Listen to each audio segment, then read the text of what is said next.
అందరికీ నమస్కారం. మన భారతీయ సనాతన ధర్మం గురించి, ఈ దేశంలోని మహనీయుల గురించి, ఆలయాల రహస్యాల గురించి ఎంతో పరిశోధన చేసి ఈ ఛానల్ని మీకు అందిస్తున్నాం. సబ్స్క్రైబ్ చేసి పక్కనే ఉన్న బెల్ ఐకాన్ని క్లిక్ చేయండి. శ్రీ విష్ణు రూపాయ నమశివాయ. మనం జీవితంలో చాలాసార్లు అయ్యో మన సనాతన ధర్మాన్ని చాలామంది పాషండులు అవహేళన చేస్తున్నారు, ఎలా కాపాడాలి అని చెప్పి బాధపడుతూ ఉంటాం కదా. ఎప్పుడూ ఒకటి గుర్తుపెట్టుకోండి, ధర్మానికి నిజంగా జ్ఞాని కలిగిస్తే భగవంతుడు ఎవరో ఒక మహనీయుడిని పంపించి తీరుతారు. మనం చేయాల్సిన పని ఏమిటి అంటే అలా బాధపడడం మానేసి మన బాధ్యత మనం ప్రతిరోజు చేయాలంటే 3 పూట్ల సంధ్యావందనం చేయడం, పిల్లలకి సకాలంలో ఉపనయనం చేయడం, అలాగే చుట్టుపక్కల ఉన్న పిల్లలకి మనకి తోచినవి నేర్పడం, ఇలాగ ధర్మానికి మనం చేయవలసిన పని మనం చేస్తే పెద్ద స్థాయిలో కాపాడడానికి భగవంతుడే మహనీయుల్ని పంపిస్తాడు. ఈరోజు అప్పర్ నాయనార్ గురించి తెలుసుకుందాం. సనాతన ధర్మాన్ని ఎలా కాపాడారు, భగవంతుడు ఆయన అవతారాన్ని ఎలా పంపించారు అనేది చూద్దాం. ఈయన శూద్రుల కులంలో పుట్టారు. ఆ తండ్రికి 2 పిల్లలు అనమాట. అప్పర్ గారు, ఈ అప్పర్ గారి అక్క ఒక ఆవిడ తిలకవతి అని. అయితే తండ్రి ఏం చేస్తారంటే చిన్నతనంలోనే ఈయన్ని కూర్చోబెట్టి వేదాంగాలన్నీ నేర్పించేస్తారు. నా కొడుకు ఎలాగైనా సనాతన ధర్మాన్ని కాపాడాలి అని. ఎందుకంటే ఆ సమయంలో 2 పాషండ మతాలు తయారయ్యి, హిందూ మతంలోంచి పుట్టిన మతాలే 2ను. కానీ మేము వేదాల ఉనికిని ఒప్పుకోము, అలాగే భగవంతుడు ఆరాధన యజ్ఞాలు వీటిని ఒప్పుకోము అని చెప్పి 2 మతాలు తయారవుతాయి.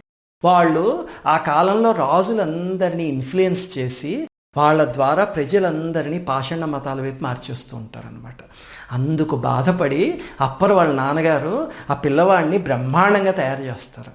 దురదృష్టవశాత్తు ఏమవుతుంది, ఆ పిల్లవాడికి 7-8 ఏళ్ల వయస్సు వచ్చేసరికి వాళ్ళ అక్క తిలకవతికి నిశ్చితార్థం అవుతుంది ఒక సైన్యాధిపతితో. అందరూ ఆనందంగా ఉన్న సమయంలో యుద్ధానికి వెళ్ళే సైన్యాధిపతి ఆ యుద్ధంలో చనిపోతాడు పాపం. దాంతో తండ్రికి బెంగ వచ్చేసి అయ్యో నా కూతురు జీవితం ఇలా అయిపోయింది అని మంచం పట్టి చనిపోబోతూ, అమ్మా నీ తమ్ముడు తల్లి తండ్రి లేని పిల్లవాడైపోతాడు, నువ్వే చూసుకోవాలి వీడిని జాగ్రత్తగాను అని చెప్పి అప్పర్ని ఆవిడకి అప్పుచెప్పి తమ్ముడిని కంటికి రెప్పలా కాపాడుతాను, ధర్మ మార్గంలో నడిపిస్తాను అని నాకు ప్రమాణం చెయ్యి అని ఆవిడ దగ్గర ఒక ప్రమాణం తీసుకుంటారు. ఆ తర్వాత పాపం ఆయన వెళ్ళిపోతే ఈ తిలకవతి అన్న ఆవిడని బంధువులందరూ అంటారు, నీకు ఉత్తి నిశ్చితార్థమైంది అంతే కదా, వివాహం కాలేదు, శుభ్రంగా ఇంకొకరిని పెళ్లి చేసుకో అని. అంటే ఆవిడ చూడండి ఎంత ధర్మాత్మురాలో. నిశ్చితార్థం అయింది అంటే ఆ మనిషికి నాకు నిశ్చయం అయిపోయింది అని అర్థం. ఆ క్షణం నుంచే నా భర్త అని ఊహించుకున్నాను, ఇంక ఇలాగే ఉండిపోతాను తప్ప జీవితాంతం నేను ఇంకొక వివాహం చేసుకోను, అసలు నాకు బతకాలని కూడా లేదు, కానీ నా తమ్ముడిని ప్రేమగా చూసుకుంటానని నా తండ్రికి మాట ఇచ్చాను కదా, వాడి కోసమే జీవిస్తున్నాను అని చెప్పి కాషాయ రంగు బట్టలు వేసుకుని ఆ ఊళ్ళో పరమేశ్వరుడి ఆలయంలో పరమేశ్వరుడి కైంకర్యం కోసం అలా ఉండిపోతుంది ఆ తల్లి. అప్పర్ గారికి ఏమవుతుంది, చిన్నపిల్లవాడు బాగానే ఉంటాడు ఆడుకుంటూ, ఈ లోపల స్నేహితులు కొంతమంది తయారయ్యి వాళ్ళందరూ ఆ పాషండ మతాల వాళ్ళు అనమాట. అయ్యి మీ వేదాల్లో ఏముంది, మీ వేదాల్లో ఏదో జంతువుల్ని బలివ్వాలి అని చెప్పేట, చూడండి వేదాలన్నీ ఇలాంటివి, మా మతం చాలా గొప్పది, ఇలాంటివి చెప్పి మెల్లిగా ఆయన మనస్సుని పాడి చేయడం మొదలు పెడతారు. ఇంటికి వచ్చి అక్కను అడుగుతాడు, అక్క వేదాల్లో ఇలా చెప్పారట కదా అంటే, ఒరే నీకు నాకు ఏం తెలుసురా, అలా పుస్తకాల్లో ఇచ్చిన తాత్పర్యాలు కాదురా, అర్హత ఉన్న వాళ్ళకే తెలుస్తుందిరా వేదార్థం, అంతేగాని అలా పనికిమాలిన వాళ్ళు చెప్పినవి వినకు అంటే, అక్క రాముడు సీతను ఎందుకు వదిలేశాడు అక్క, మనకు కూడా ఇప్పుడు ఉంటాయి కదా సమాజంలో ఇలాంటి పనికిమాలిన ప్రశ్నలన్నీ అడిగి చివరికి మెల్లిగా అటు పక్కకు ఆకర్షింపబడతాడు.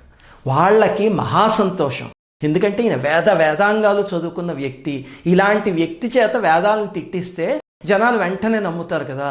అందుకని వాళ్ళు ఏం చేస్తారు, మెల్లిగా ఆ మతంలో ఈయనకి అంత చిన్న వయస్సులోనే ఆచార్య పదవి ఇస్తాము అని చెప్పి ఆశ చూపించి ఈయన పేరు ధర్మసేన అని మార్చేసి ఆచార్య పదవి ఇవ్వడానికి మొత్తం అన్నీ సిద్ధం చేసేస్తారనమాట. ఓ 15 రోజుల్లో ఇతన్ని ఆచార్యుని చేస్తాము అని.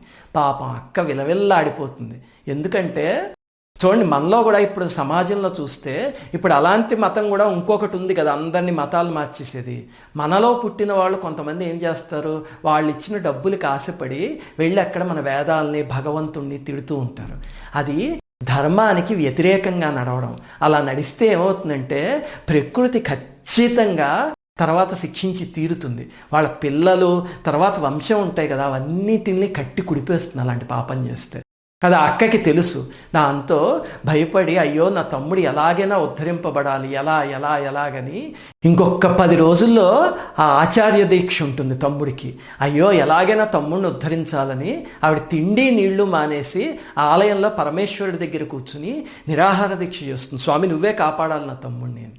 అప్పుడు చివరికి శోష వచ్చి పడిపోతే 10 రోజులు అయ్యాక పరమేశ్వరుడు కనిపించి, అమ్మ నువ్వేమీ బాధపడకు, నీ తమ్ముడి మీద ఉన్న ప్రేమ నాకు అర్థమైంది, సనాతన ధర్మం మీద ఉన్న గౌరవం, నీ తమ్ముడిని నేను తీసుకొస్తాను నీ దగ్గరికి ఉండు అని పరమేశ్వరుడు ప్రమాణం చేస్తారు. సరిగ్గా అదే సమయానికి అక్కడ అప్పర్కి విపరీతమైన కడుపు నొప్పి వస్తుంది. వచ్చి ఇంకా విలవిలలాడిపోయి వైద్యులు వస్తారు, చూస్తారు, ఎన్ని మందులు వేసినా తగ్గదు. అప్పుడు అయ్యి బాబు ఏం చెయ్యాలి అంటే, వాళ్ళ మతంలో ఉన్న ఆచార్యులు ఉన్నారు కదా, వాళ్ళు మీకేం పర్లేదు మేము చేస్తూ ఉండండి అని చెప్పి నెమలీకలు పట్టుకొచ్చి ఏవో చేసి సాంబ్రాణి పొగలు పెట్టి ఏవేవో చేస్తారు. కించిత్తు తగ్గదు. 2 రోజులు అయ్యేసరికి ఇంకా చచ్చిపోతానేమో అని ఎప్పిక అన్న భయం వేసి అక్కకి కబురు పెడతారు. అక్క నువ్వు వచ్చి నన్ను రక్షించు, నువ్వు ఆశీర్వదిస్తే తగ్గుతుంది అని. ఆవిడంటారు, నేను ఆ పాషండులు ఉన్న పాప ప్రదేశానికి రాను, కావాలంటే నువ్వే ఇక్కడికి రా, లేకపోతే అనుభవించు అంతేనండి. అప్పుడు ఏం చేస్తాడు, పొట్ట పుచ్చుకుని అక్క దగ్గరికి వస్తాడు. వచ్చి ఆ గుడి బయట నిలబడి, అక్క నేను గుళ్ళోకి రాను, నువ్వే బయటకు వచ్చి తగ్గించు అంటే అవేమి కుదరవు, నదిలో స్నానం చేసి విభూది ధరించి రుద్రాక్షలు ధరించి ఆలయంలోకి వచ్చావా అప్పుడు నీకు తగ్గుతుంది, లేదా నువ్వు అక్కడే కూర్చుని అనుభవించని చెప్తుంది అక్క. పాపం కొన్ని గంటలు చూసి గతి లేక ఇంకా లోపలికి వస్తాడు. వచ్చేసరికి అప్పుడు అక్క ఒళ్ళంతా విభూతి పట్టించి పరమేశ్వరుణ్ణి ప్రార్థించేసరికి ఆ నొప్పి తగ్గిపోతుంది. అప్పుడు అప్పరు, అక్క నేను దాసానుదాసుణ్ణి, నీకంటే నాకు కాదురా పరమశివుడికి నువ్వు దాస్యం చేయాల్సిందని చెప్పి శివదీక్షిస్తుంది ఆయనకి. అప్పుడు ఆయన అవన్నీ వదిలేసేసి శివదీక్షలో 6 సంవత్సరాలు ఎంతో ఘోరమైన తపస్సు చేస్తాడు. చేసేసరికి అప్పుడు సరస్వతీదేవి కనిపించి నాలిక మీద బీజాక్షరాలు రాసి, నాయన ఇంక ఇక్కడి నుంచి బ్రహ్మజ్ఞానం నీ కరతలామలకం, నువ్వు ఎక్కడికి వెళ్ళినా సరే బ్రహ్మరథం పడతారు, నీ నోటి వెంట అద్భుతమైన శివస్థుతి వస్తుంది నాయన, దానివల్ల ప్రపంచం అంతా తరించిపోతుంది నువ్వు చేసే స్థుతి విని, తమిళంలో అద్భుతమైన కీర్తనలు రాస్తావు నువ్వు అని చెప్పి సరస్వతీదేవి ఆశీర్వదిస్తారు. ఆ తర్వాత అప్పర్ యాత్రలకి బయలుదేరతారనమాట. ఆయన దీక్షకి మెచ్చి పరమేశ్వరుడు ఒక ప్రమథుణ్ణి పంపించి ఆయన వీపు మీద త్రిశూలం ఆకారాన్ని, నంది ఆకారాన్ని ముద్రింపజేస్తారు. అంటే మనకి చూడండి వైష్ణవుల్లో సమాశ్రయణం అని ఉంటుంది కదా, శంఖచక్రాలు, అలాగ పరమేశ్వరుడే తన ప్రమథగణాన్ని పంపించి ఆయనకి చేస్తారనమాట. అంతటి మహాభక్తులు అప్పర్. ఆ తర్వాత ఆయన అలా యాత్రలు చేస్తూ వెళ్తూ ఉంటే ఒక ఊరిలో అద్భుతి అని ఒక పరమశివభక్తుడు ఒక ఆయన ఉంటారు. ఆయన కూడా నాయనార్లో ఒక ఆయన. ఆయన అప్పర్ని ఇంటికి భోజనానికి పిలుస్తారు. పిలిస్తే అప్పర్ వస్తారు. ఓహో అప్పర్ వచ్చారని చాలా సంతోషంతో అన్ని ఏర్పాట్లు చేసుకుంటే విచిత్రంగా ఏమవుతుంది, వాళ్ళ కుమారుడు అరిటాకు కోద్దామని వెళ్ళేసరికి పెరట్లోకి పాము కాటేసి చనిపోతాడు. ఈ అద్భుతం ఏం చేస్తారు, ఈ విషయం తెలిస్తే అప్పర్ ఎక్కడ వెళ్ళిపోతారో అని ఆ కళేబరాన్ని దాచిపెట్టి ఈ సంతర్పణ చేయబోతారు. ఆయనకి తెలియందే ఉంది, సర్వజ్ఞుడు కదా, వెంటనే తీసుకురా పిల్లవాడిని అంటే, లేడు స్వామి ఇలా చనిపోయాడు అని చెప్తారు. ఏం పర్వాలేదు అని చెప్పి ఆ కళేబరాన్ని తెప్పించి అక్కడ తమిళంలో స్తుతి చేసేసరికి వెంటనే ఆ కుర్రవాడు లేచి కూర్చుంటాడు. ఆ రంగు అంతా మారిపోయిన కుర్రవాడు కాస్త మళ్ళీ మామూలు రంగులోకి వచ్చేస్తాడు. ఇప్పటికీ తమిళనాట ఆ స్తుతి విషహరణ శక్తి ఉన్న మంత్రం తమిళంలో. చాలామంది పెద్దవాళ్ళకి, నాయనమ్మలకి, తాతయ్యలకి, వాళ్ళందరికీ వచ్చి మనవులకి ఎప్పుడైనా విషజ్వరం లాంటివి వస్తే అది చదివి తగ్గిస్తున్న సందర్భాలు తమిళనాడులో ఎన్నో ఉంటాయి. అంత శక్తివంతమైన స్థుతి అప్పర్ గారు ఇచ్చారు. అది ఆ తర్వాత ఏమవుతుంది, నాగిపట్టణం జిల్లాలో వేదారణ్యం అని ఒక ప్రదేశం ఉంది, ఆలయం ఇప్పటికీ ఉంది. అక్కడ చాలా విచిత్రంగా అప్పటికి కొన్ని 100 సంవత్సరాల క్రితం ఒక ఆలయం తాలూకు తలుపులు మూతపడిపోతాయి. ఆ ఆలయం గొప్పతనం ఏమిటి అంటే వేదాల స్వరూపం అన్నమాట ఆలయం. మనం వేదాలంటే పుస్తకాలు అనుకుంటాం, కావన్నీ భగవత్ శక్తులు. ఆ శక్తులు నిక్షిప్తమైన ఆలయం అన్నమాట. చాలా గొప్ప ఆలయం. ఆ ఆలయానికి తలుపులు మూసుకుపోతాయి అన్నమాట. మూసుకుపోయి అక్కడ రాజులు, బ్రాహ్మణులు ఎంత ప్రయత్నించినా తెరుచుకోకపోతే చోళరాజు ఏం చేస్తాడు, ఆ పక్కనే గోడకి ఒక ద్వారం ఏర్పాటు చేసి అందులోంచి అర్చకుల్ని వాళ్ళని పంపించి కైంకర్యం అంతా చేయిస్తూ ఉంటారు అనమాట. కానీ ఎంత ప్రయత్నించినా తలుపులు తెరుచుకోవు. అప్పుడు అప్పర్ గారు అక్కడికి వెళ్తారు. అదే సమయానికి జ్ఞాన సంబంధ నాయనారు, ఆ చిన్న పిల్లవాడు ఉన్నారు కదా మీకు చెప్పాను, ఆయన వస్తారు. ఇద్దరు నాయనార్లు కలిసి అక్కడ. అప్పుడు వాళ్ళు అక్కడ కూర్చుని వేదంలో ఉన్న తత్వాన్నంతా తమిళంలో పాడతారు. పాడేసరికి ఆ తలుపులు వాటి అంతటా అవి తెరుచుకుంటాయి. ఆశ్చర్యపోయే భక్తులందరూ ఆయన పాదాక్రాంతం అయిపోయి, అసలు ఎందుకు మూసుకుపోయే స్వామి అంటే అప్పుడు చెప్తారు, నాయన మీరు వేదం పట్ల ఒక మహాపరాధం చేశారు అని. అంటే మేమేం అపరాధం చేశాం స్వామి? ఇంకా ఈ పాషండ మతాల వాళ్ళందరూ వేదాల్ని తిడుతూ ఉంటే మేము వెళ్ళి సమర్థిస్తున్నాము అంటారు. అదే మీరు చేసిన తప్పు. ఒక్కటి గుర్తుపెట్టుకోండి, ఎప్పుడు కూడా వేదం గురించి నోరు పాడేసుకునేవాడికి ఆ అర్థాన్ని వివరిద్దాము అని ఎప్పుడు ప్రయత్నించకూడదు. వేదం అర్థం అర్హత ఉన్నవాడికి వేదమాతే చెప్తుంది. అర్హత లేని వాడికే అలా పిచ్చి పిచ్చి అర్థాలు తోచి వాడు నోటుకొచ్చింది వాడు వాగుతూ ఉంటాడు. అంతేకాని వాడికి బలవంతంగా వేదార్థం తెలియచేయాలి అనుకోవడం కూడా పొరపాటేను. ఆ పొరపాటు చేయడం వల్లే మూసుకుపోయాయి. ఇంకెప్పుడు చేయకండి. వాడు ఎన్నో జన్మలు పోయాక అర్హత సంపాదించుకుంటే అప్పుడు వేదంలో ఉన్నది ఏమిటో అర్థం అవుతుంది అని. చూడండి, ఇది ఈ కాలం మనకి కూడా అప్లికబుల్. ఇది చాలామంది ఎవడో వేదాంతి తిట్టాడు కదా అని ఛానల్స్ పెట్టేసి వాడికి అర్థాలన్నీ చెప్దాం అనుకుంటారు. ఆ వృధా ప్రయత్నం ఎప్పుడూ చేయకండి. మారినవాడు ఒక్కడైనా ఉన్నాడో చెప్పండి? లేదు. అంతకన్నా ఆ సమయాన్ని వెచ్చించి మీరు కూర్చుని వేదం చదువుకుంటే మంచిది. ఈ సంఘటన జరిగేసరికి కొన్ని వేల మంది ఆయనతో పాటు శివ మార్గంలో నడవడం మొదలు పెడితే ఆ పాషండ మతస్థులు ఉన్నారు కదా, వాళ్ళకి కోపం వచ్చి అక్కడ పల్లవరాజు ఒక ఆయన ఉంటాడు, ఆయనతో కుమ్మక్కైపోయి ఏం చేస్తారు, ఎలాగైనా ఈ అప్పర్ని దారిలోకి తీసుకురావాలి, లేకపోతే కొన్ని లక్షల మందిని మార్చేస్తాడు మళ్ళీ సనాతన ధర్మంలోకి, ఎలాగైనా దెబ్బతీయాలని చెప్పి ఆ అప్పర్ని పిలిపిస్తారు రాజు దగ్గరికి. పిలిపిస్తే ఆ రాజు అంటాడు, ఎలాగైనా నువ్వు ఆ వేరే మతంలోకి మారకపోయావా చంపేస్తాను నిన్ను అంటాడు. అంటే అప్పర్ నవ్వి, చంపేస్తే చంపుకోండి, నేను మారనంటారు. నేను ఈ పరమేశ్వరుడి మార్గంలోనే ఉంటాను, నేను ఎక్కడికి మారను. దాంతో రాజుకు కోపం వచ్చి, ఏమనుకుంటున్నావో, నా శిక్ష సున్నపు బట్టి ఉంటుంది కదా, కుత ఉడికిపోతూ ఉంటుంది సున్నం, అందులో పెట్టి కాల్చేస్తాను నిన్ను, మొత్తం నీ ఎముకలు కూడా చూర్ణం అయిపోతాయి, జాగ్రత్త అంటే, ఏమి పర్వాలేదు, మీకు ఏది చేతనైతే చేసుకోండి అని చెప్పి నిలబడి చెప్తారు ఆయన. అంతటి మహాభక్తుడు ఆయన. అప్పుడు నిజంగానే ఆయన్ని సున్నపు బట్టీలో వేసి, ఇదిగో తలుపు వేస్తున్నావు, నువ్వు మారితే తలుపు కొట్టు, తీస్తాం, ఈ మతంలోకి మారాలి, లేకపోతే కాలి చచ్చిపో అంటారు. ఆయన హాయిగా లోపలికి వెళ్ళి ధ్యానంలో కూర్చుంటారు. వాళ్ళ కింద మంట పెట్టి ఆ సున్నం మొత్తాన్ని ఉడికించేస్తారు. కుత్త ఉడికిపోతుంది. 2 రోజుల పాటు అలా ఉడికించి చనిపోయి ఉంటాడులే అనుకుని తలుపు తీస్తారు. తీసేసరికి హాయిగా ఆయన నవ్వుకుంటూ బయటకు వచ్చేస్తారు. వస్తే అక్కడున్న భక్తులందరూ చూసి జయధ్వానాలు చేసేసి, మీకేమీ అవ్వలేదా అంటారు. ఏం అవ్వలేదు, పరమేశ్వరుడి తల మీద చంద్రవంక ఉంది కదా, అందులోంచి అమృతం కురుస్తూ ఉంటుంది కదా, ఈ సున్నం అంతా నాకు అలా అనిపించింది అంటారు. చూడండి, మనం రుద్రం చదివేటప్పుడు ప్రార్థనా శ్లోకంలో, ధ్యాన శ్లోకంలో, ఆపాతాళ నభస్థలాంత భువనత్ బ్రహ్మాండమా విస్ఫురత్ జ్యోతిస్ఫాటిక లింగమౌళి విలసత్ పూర్ణేందు వాంతామృతై అస్తోకాప్లుతమేకమీశ మనిషం రుద్రానువాకాంజపం ధ్యాయేదీప్సిత సిద్ధయే ధ్రువపదం విప్రోభిషించే శివం అని చదువుతాం కదా. ఆ స్థితి ఏదైతే ఉందో అది అప్పర్ గారు అక్కడ అనుభవించారనమాట. లోపల వాళ్ళకి ఇంకేం చేయాలో అర్థం కాదు. ఎలాగైనా ఆయన్ని చంపేయాలని చెప్పి భోజనంలో విషం పెట్టి తినిపించేస్తారు ఆయన చేత.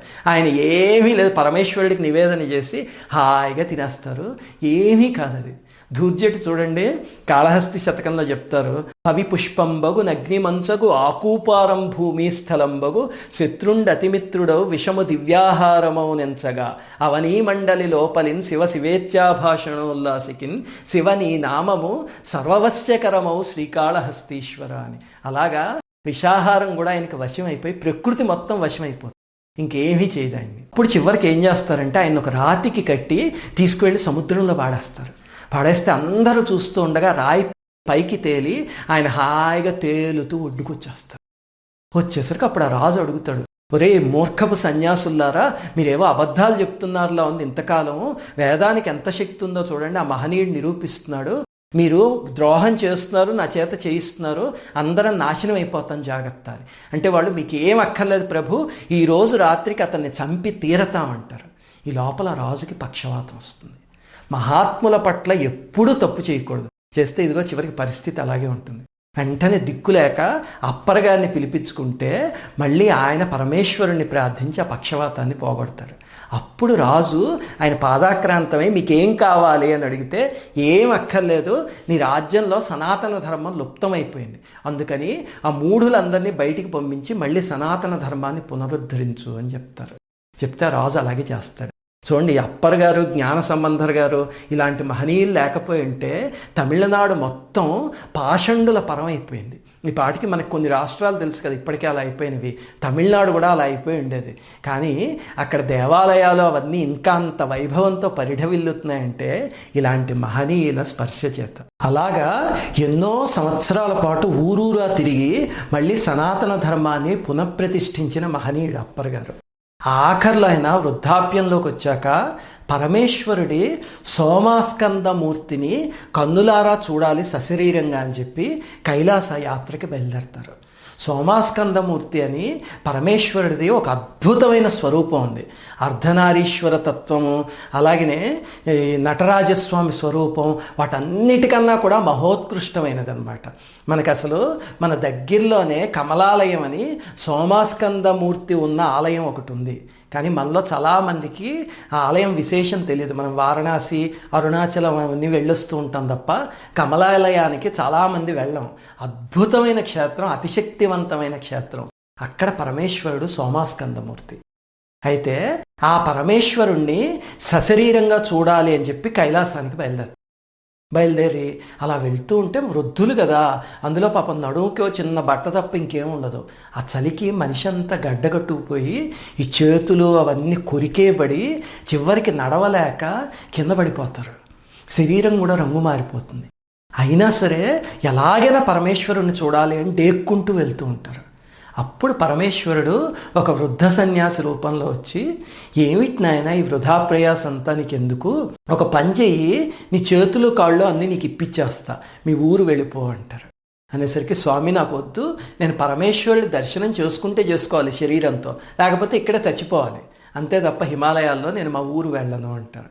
అప్పుడు పరమేశ్వరుడు నవ్వుకుని, సరే ఆ పక్కనే ఒక సరోవరం ఉంది కదా, అందులో స్నానం చేయి, ఎలాగైనా వెళ్ళి అప్పుడు నీ కోరిక తీరుతుంది అని చెప్పేసి అంతర్ధానం అయిపోతారు.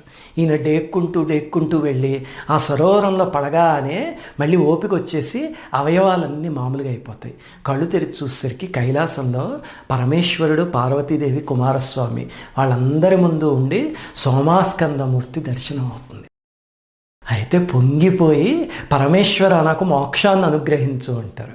అంటే నాయన నీ కోరిక తీర్చాను, కానీ ఇందాకది మోక్షం అంటే అంత తేలిక కాదు, అది ఒక మానసిక స్థితి అంతే తప్ప ఎవరో ఇస్తే తీసుకునే వస్తువు కాదు, నేను చెప్తున్నా విని నువ్వు మీ ఊరు వెళ్ళిపో అంటారు. అని అప్పర్ని కైలాసం నుంచి మళ్ళీ వాళ్ళ ఊరికి పంపించేస్తే తీరా ఆయన ఊరికి వచ్చేసరికి ఒక వారం రోజుల్లో వాళ్ళ అక్కగా చనిపోతారు. చిన్నప్పటి నుంచి అక్క అంటే మహాప్రేమ కదా, ఎందుకంటే ఆవిడ వల్లే అప్పర్ గారు ఆ స్థాయిని సంపాదించగలిగారు. దాంతో అక్క లేదని చెప్పి ఇంకా విలవిలలాడిపోయి పాపం ఏడ్చేస్తారు అంతటి వృద్ధాప్యంలోనూ. అప్పుడు పరమేశ్వరుడు ఒక బ్రాహ్మణుడి రూపంలో వచ్చి వైరాగ్యాన్ని బోధిస్తారు.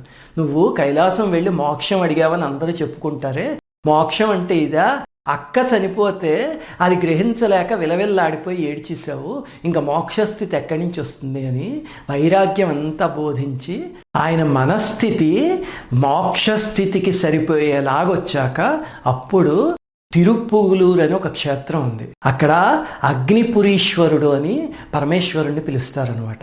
ఆ క్షేత్రానికి వెళ్ళి పరమేశ్వరుణ్ణి అర్చించు, నీకు మోక్షం లభిస్తుంది అని చెప్తారు. అప్పుడు ఈ క్షేత్రానికి వెళ్ళి అక్కడ పరమేశ్వరుణ్ణి తన తమిళ కీర్తనలతో స్తుతించేసరికి పరమేశ్వరుడు సంతోషించి, రా అప్పర్ నేను నాలోకి తీసుకుంటాను అంటారు. అప్పుడు ఆ శివలింగం రెండుగా చీలిపోయి అప్పర్ గారు అందులోకి వెళ్ళాక మళ్ళీ మూసుకుపోతుంది అనమాట. ఆ శివలింగంలోకి వెళ్ళి అప్పర్ గారు అంతర్ధానం అయిపోతారు. మీలో ఎవరికైనా కుదిరితే కనుక తమిళనాడు వెళ్ళినప్పుడు ఈ మహనీయులు సంచరించిన ప్రదేశాలన్నీ చూడండి. చాలా అద్భుతమైన శక్తివంతమైన ప్రదేశాలు అవి. శ్రీమాత్రే నమః.